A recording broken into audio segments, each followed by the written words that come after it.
l'Église selon le cœur de Dieu. Ce matin, nous allons parler, dans cette méditation matinale, nous allons parler, les opportunités ne sont pas permanentes. Les opportunités ne sont pas permanentes. Et nous allons cibler deux communautés bien spécifiques parce que cela nous engage. Cette communauté, nous engage, cela nous est personnel. Il est question de deux différentes communautés qui sont similaires parce qu'ils sont faits de même espèce, c'est-à-dire les ingrédients avec lesquels on a formé cette communauté, c'est ce qui produit ce résultat. Il y a la communauté religieuse, ce qui n'est pas chrétienne, bien sûr. La communauté religieuse. Tous ceux qui sont voués à la religion souffrent de ce problème. Ils souffrent de ces problèmes. Il y a la communauté francophone.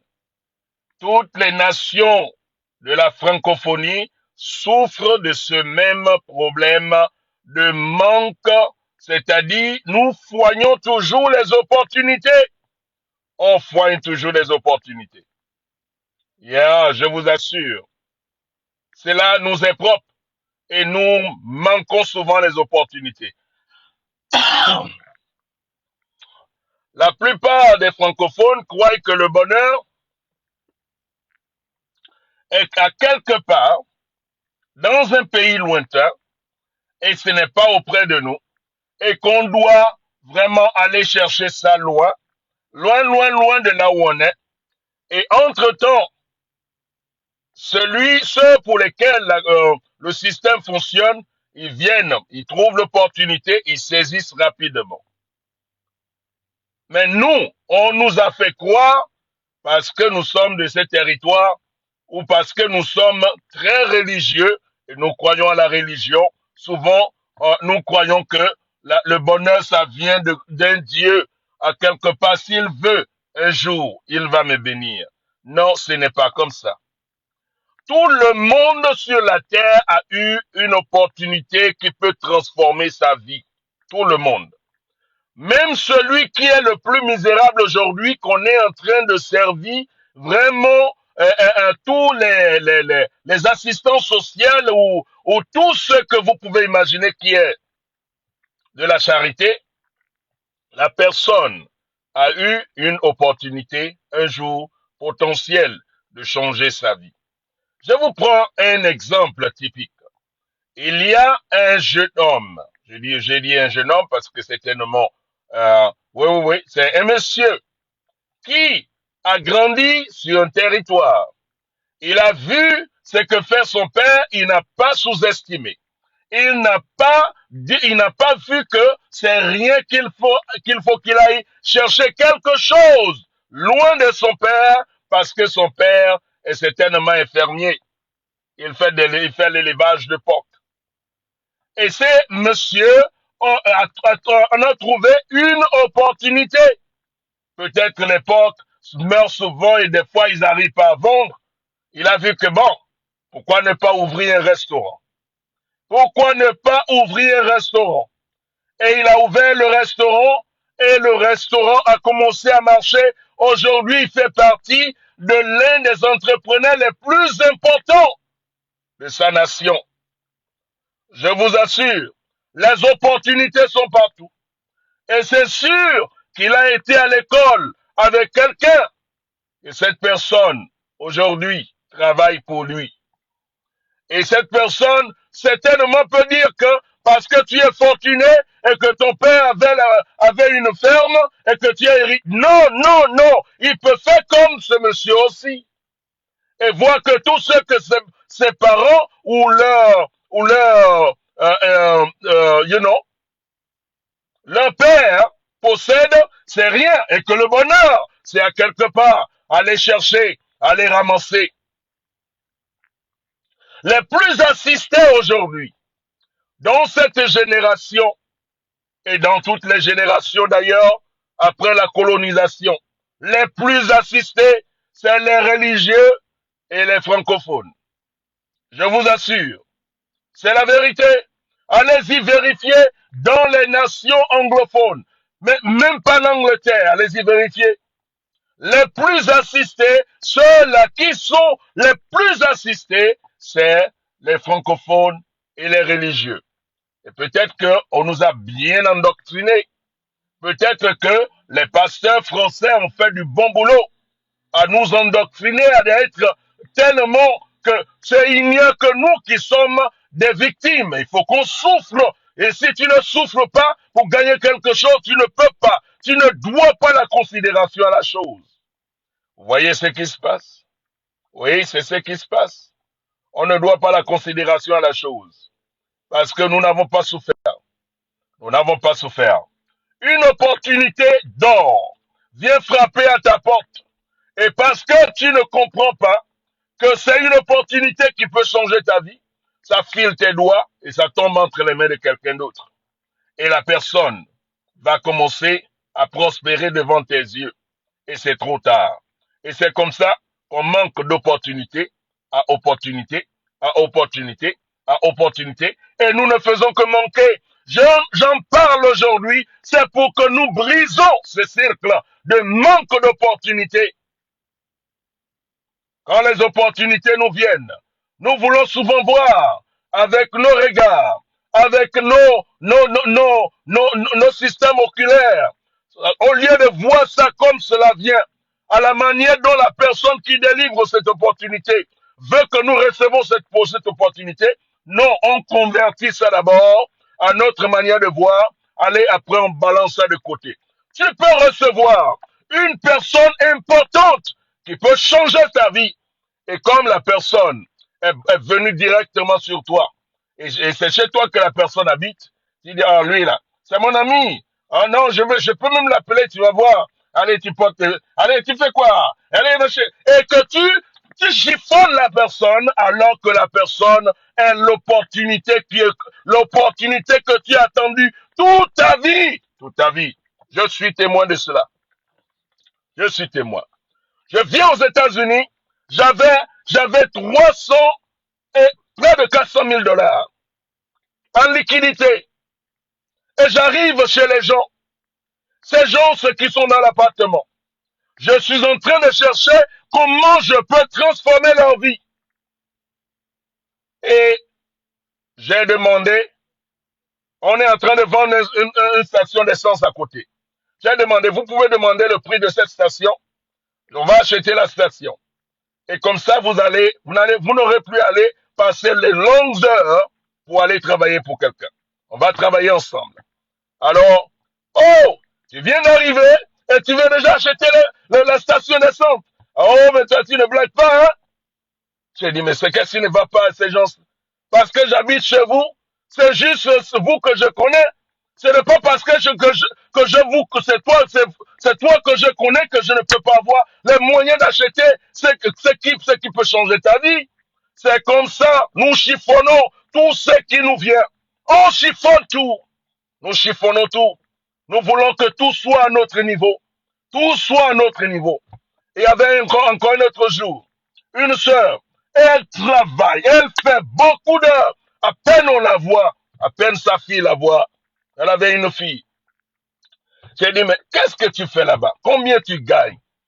Elle dit, ah, mais voilà. Elle a dit le montant.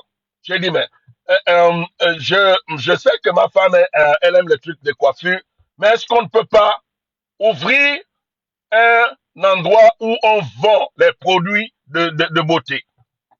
Oh, tu viens d'arriver, tu veux déjà ouvrir un endroit de produits de... Mais tu ne blagues pas, hein? Vraiment, il faut me donner un peu d'argent. Il faut me donner un peu d'argent. Je regarde, j'ai dit, vraiment, nous souffrons. Nous souffrons. Nous souffrons. C'est important de dire ces choses. C'est peut-être ce qu'on peut dire, mais c'est important de le dire. Quelqu'un doit dénoncer ça. On doit savoir se considérer. Tu ne sais pas d'où viennent les opportunités. Et ces opportunités qui viennent, ça ne mettra pas du temps. C'est pour un temps. C'est pour un temps. C'est pour un temps. Parce que les opportunités, ça vient comme la vague. Pof. Et puis ça descend. Et c'est fini. Voilà deux individus potentiels d'avoir sa vie transformée. Je n'ai même pas besoin de rester dans les États-Unis. Je veux seulement qu'il y ait des ressources qui se produisent sur place pour nourrir ma famille et pour que moi je retourne dans mes affaires. Non, non, non, non, non, non, non, non, non. J'ai vu que j'étais dans une atmosphère misérable. Et si je ne deviens pas misérable, alors vraiment ces gens-là, ils ne vont pas savoir que je suis l'un de leurs. Et c'est important. C'est important de dire cela. C'est important de dire ça. Combien d'opportunités qui frappent à ta porte et que tu chiffonnes et que tu évalues ces opportunités à la couleur de la peau de la personne. Si ce n'est pas un blanc, ce n'est pas une opportunité. Si ce n'est pas un Libanais, ce n'est pas une opportunité. Si ce n'est pas quoi, si ce n'est pas quelqu'un qui a de peau pigmentée, claire, ce n'est pas une opportunité. Qu'est-ce qui ne va pas? Qu'est-ce qui ne va pas? Et c'est comme ça, on manque des opportunités. Après, on commence à jouer les victimes. On commence à jouer les misérables. On commence à jouer les assistés. Comment tu ne vas pas être assisté à vie? Celui qui est devenu président, Obama, il a été à l'école avec des gens qui n'ont pas su saisir l'opportunité. Il a été dans une église avec des gens qui n'ont pas su saisir l'opportunité. Nous, les religieux, et généralement les francophones, nous souffrons de cela d'une manière chronique. Je ne dis pas que c'est tout le monde, mais puisque je suis un aussi. C'est une vérité tangible qui est là. Les opportunités ne sont pas permanentes. Tu as certainement l'opportunité d'établir une belle relation avec ton Dieu. Ça ne durera pas. Ce n'est pas permanent. Saisis l'opportunité. Saisis l'opportunité. L'opportunité de radicalement changer ta vie pour le meilleur. Pour la meilleure. C'est là. Mais c'est à toi de saisir. Si tu ne saisis pas, tu ne pourras pas l'avoir. L'opportunité de marquer ton patron afin d'obtenir la promotion qu'il te faut, afin d'être considéré pour une position remarquable. C'est là, mais c'est à toi. Arrête d'incriminer ton patron. Arrête d'incriminer ton supérieur. C'est toi qui dois faire la marque. Si tu ne marques pas les gens, on ne peut pas te considérer. Les opportunités sont là. Et généralement, les opportunités sont là. On va chercher quelqu'un d'autre. Nous espérons avoir cette opportunité, mais on va ramasser quelqu'un qui n'est même pas de la boîte pour venir prendre cette opportunité. Mais qu'il n'en soit plus ainsi. Pourquoi nous devons continuer et généralement manquer d'opportunités de cette manière? Pourquoi? Parce que les opportunités, c'est comme la vague de la mer. Ça monte. Et si tu es un surfeur, vraiment, tu dois savoir comment il faut monter. Parce que ça ne va pas durer. Ça va descendre. Tout fini. Les opportunités, c'est comme quelque chose qui t'amène à une altitude. Si tu es dedans, vraiment, je te dis, tu vas te bâtir quelque chose de grand. Tu vas te bâtir quelque chose de grand. L'opportunité de te marier. L'opportunité de rester marié. L'opportunité vraiment de stabiliser et de renforcer ton mariage, c'est là. Mais tu vois seulement que le côté négatif. Pourquoi tu ne saisis pas l'opportunité? L'opportunité de te marier, d'impressionner quelqu'un, quelqu'un que tu as rêvé avoir. La personne est là, tu joues la timide. Moi, je suis introverse. Qu'est-ce que c'est que ça? Qui nous a traumatisés autant? Je vous assure, nous avons manqué trop d'opportunités.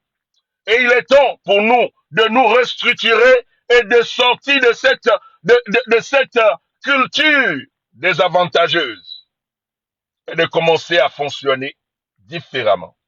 Laisse-moi te dire une chose aujourd'hui. Si tu fonctionnes comme tu as toujours fonctionné, c'est que quelque chose n'a pas changé. Quelque chose n'a pas changé. Quelque chose n'a pas changé. Laissez-moi vous dire, la station d'essence qu'ils étaient en train de vendre, ils vendaient ça à 150 000 $. J'avais 300 et quelques mille, près de 400 000 $ en liquidité. Ces gens-là, on n'a pas, quelqu'un d'autre est venu acheter la station.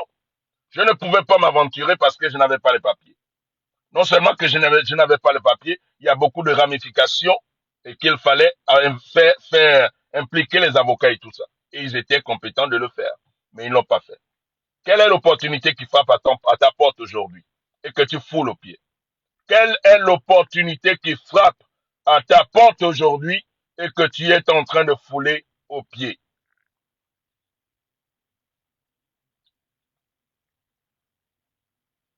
Jusqu'à quand on va manquer d'opportunités? Ne manque plus d'opportunités. Frère Fred, je ne sais pas quel est le verset qui est Balai, chapitre 6. C'est Balai ou quoi? Il faut rectifier ça. Il n'y a pas de verset qu'ils appellent Balai. Oh, vraiment, ne manque plus d'opportunités.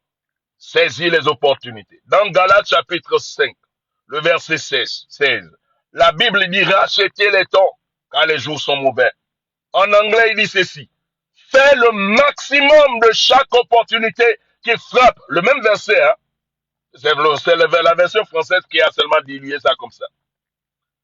Il dit, fais le maximum de chaque opportunité que tu reçoives, car les jours sont mauvais. Il faut racheter le temps. Rachète le temps. Les opportunités viennent, c'est maintenant là. Saisis ça aujourd'hui. Si tu ne saisis pas, laisse-moi te dire, tu t'es toujours plaint et tu te plaindras toujours. Et ça n'étonnera personne. Quand vous regardez les gens qui se plaignent souvent, ils ont une chose en commun. C'est qu'il manque toujours les opportunités. L'opportunité de faire le sport, ils ne l'ont pas fait. L'opportunité de faire le poids, ils ne perdent pas le poids. L'opportunité de vraiment maintenir une bonne santé, alors ils sont tombés malades. L'opportunité et des opportunités et des opportunités et des opportunités. Opportunité de se marier, oh, mais je ne suis pas prêt. Maintenant, tu es célibataire. Opportunité de prendre le travail qu'on te présente pour te prouver que tu peux faire quelque chose.